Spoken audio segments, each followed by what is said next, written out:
নববিবাহিত দম্পতি ত্রিনা ও অয়ন প্রথমবার একসাথে কার্তিক পুজোর প্রস্তুতি নিচ্ছে। নতুন সংসার সবই এখনও একটু অচেনা, একটু লাজুক, আবার ভীষণ আশীর্বাদের অপেক্ষায়। হঠাৎ একদিন অয়নের মা একটি সুন্দর কার্তিক ঠাকুর এনে ত্রিনার হাতে দিয়ে বললেন, নতুন দম্পতির ঘরে কার্তিক থাকলে সংসারে শান্তি, প্রেম আর সমৃদ্ধি আসে। কারণ কার্তিক দেবতা হলেন শুভ শক্তি, সাফল্য আর রক্ষার প্রতীক। রাতে ত্রিনা উৎসুক হয়ে ঠাকুরটা সাজিয়ে রাখে। মোমবাতির আলোয় যেন মূর্তিটা হাসে। হঠাৎ হাওয়ার মতো একটি কোমল আলো ঘর ভরিয়ে তোলে। ত্রিনা চমকে তাকায়। তার সামনে দাঁড়িয়ে এক দিব্য কিশোর রূপ, কার্তিক স্বয়ং। তিনি বলেন, নতুন সম্পর্কের প্রথম ভিত্তি হল বিশ্বাস।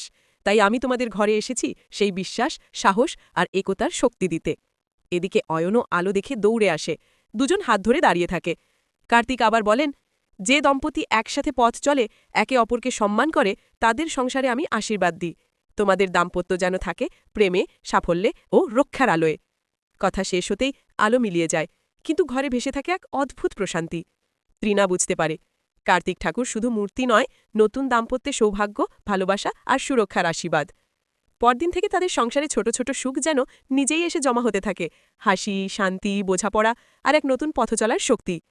এই কারণেই নববিবাহিত দম্পতির বাড়িতে কার্তিক ঠাকুর দেওয়া হয়, যেন সংসারের প্রথম পাতাটি আশীর্বাদের আলোয় লেখা হয়।